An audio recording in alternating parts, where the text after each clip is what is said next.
Hey, what's up tennis fans? I'm James Waterson and I've got your Tennis Now tennis news for September 30th. This week we've got 3 tournaments concluding, some surprising upsets, Djokovic making the rounds as UNICEF ambassador, and more, so stay tuned. The top women met at the Pan-Pacific Open in Tokyo, where world number 1 Caroline Wozniacki was looking to defend her title at the WTA Premier event.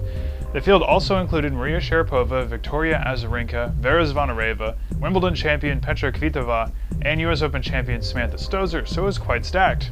Most of the seeds fared rather well throughout the week, with the exception of Wozniacki. She won her opening match against Jarmila Gajtasova in 3 sets, but then fell to 43rd ranked Kaya Kanepi in 3. Dominika Sibylkova, maybe best known for her interesting Dunlop advertisement, ran out of luck as well. The Wimbledon quarterfinalist lost to Eveta Benesova in the second round. Perhaps the greatest surprise of the week was Samantha Stosur, who lost to Maria Kirilenko in the second round in 3 sets. Yet, that result may not be an enormous surprise though, as Kirilenko is playing well, and they played a very tough match at the US Open. In the quarterfinals, Maria Sharapova twisted her ankle in her match against Kvitova, which took her out of the tournament and has now made it impossible for her to take back the number 1 ranking from Wozniacki this year. All told, that leaves Agnieszka Radwanska and Vera Zvonareva competing for the trophy. The final should be a great match, as they have a 2-2 record against each other. 3 of those matches happened this year, and Radwanska has won the last 2. Meanwhile, in Southeast Asia, Andy Murray and Gael Monfils have reached the Final 4 of the PTT Thailand Open. Murray defeated Grigor Dimitrov 6-4, 6-4 in the quarterfinal, while Monfils edged Jarko Nieminen 7-5, 7-6. Perhaps the surprise of the tournament has been Donald Young. The American beat defending champion Guillermo Garcia Lopez in 3 sets in the second round, and then dominated 126th ranked Go Soeda of Japan 6-1, 6-2 to reach his second career ATP semifinal. It's been a huge summer and fall for Young. He made the semis in Washington, D.C., then upset Stanislas Wawrinka and Juan Ignacio Chela at the US Open. At the time, he said his goal for the year was to break the top 50, and with his semifinal appearance this week, he's going to do just that. Now, it will be tough for Young to reach the final, as he'll have all that he can handle when he takes on Monfils in the semis. In the other semi, Murray will take on Gilles Simon, who has had to scratch through a few 3-setters to reach the Final 4.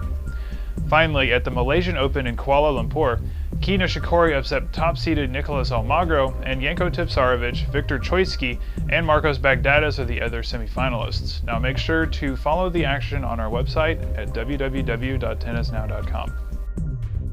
Now, because of her ankle injury, Maria Sharapova has withdrawn from next week's China Open.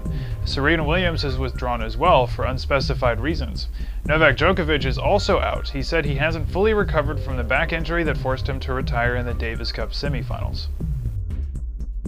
Speaking of the world number 1, Djokovic made an appearance at a preschool in a town about 50 kilometers southeast of Belgrade. Djokovic was appointed as UNICEF ambassador for Serbia during the US Open, and he was at the school to promote the need for early childhood education, especially for children who are from marginalized groups, such as the Roma, low-income areas, or those with developmental disorders or disabilities.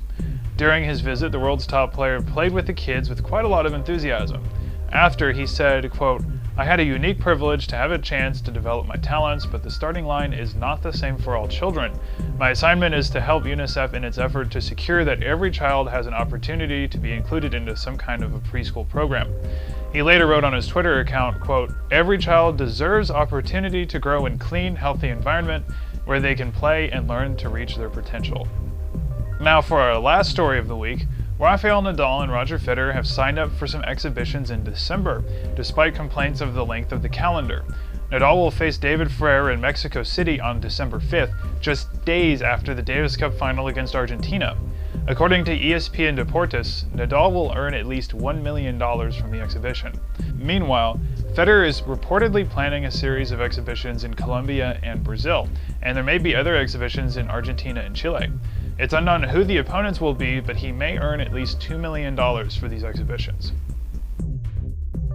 And that'll do it from us. It's been a busy news week, so to see all the stories we didn't cover in our news video, go to our website at www.tennisnow.com. You can also follow us on Facebook and Twitter to get up-to-the-minute updates about all that is going on in tennis. So thank you so much for watching, and have an excellent weekend.